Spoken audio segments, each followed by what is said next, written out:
Welcome to our channel. Today we how to authorize Ring plus Alexa for motion announcements step by step clearly.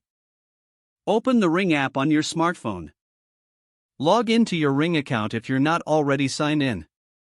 Navigate to the Ring device you want to connect with Alexa. Tap on the device to open its settings. Look for the option labeled Device Settings and select it. Scroll down until you find Linked Devices.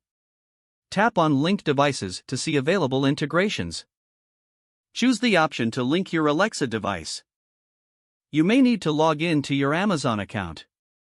Follow the prompts to grant the necessary permissions. After linking, return to your Ring device settings. Select Motion Settings from the list. Enable the option for motion announcements. Go back to the Alexa app. In the Alexa app, tap on the device's icon at the bottom. Select all devices to view your linked devices.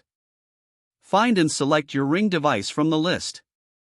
Turn on motion announcements for the selected Ring device. Confirm that your settings are saved. You're now set up to receive motion announcements through Alexa. If the page does not load, refresh the browser or try again in a private or incognito window. Make sure you are using the correct email address, then retype it carefully to avoid small typos. If your password is not accepted, use the reset option and create a new strong password you can remember. Check your spam folder for verification or security emails, then complete any requested confirmation steps. Enable two-factor authentication if available to improve account security and reduce unauthorized access risk.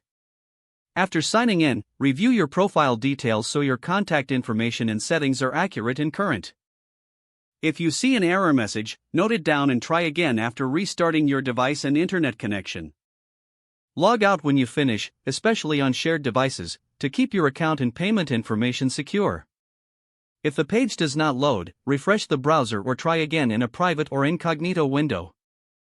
Make sure you are using the correct email address, then retype it carefully to avoid small typos. Don't forget to like this video and subscribe to our channel for more step-by-step tech guides.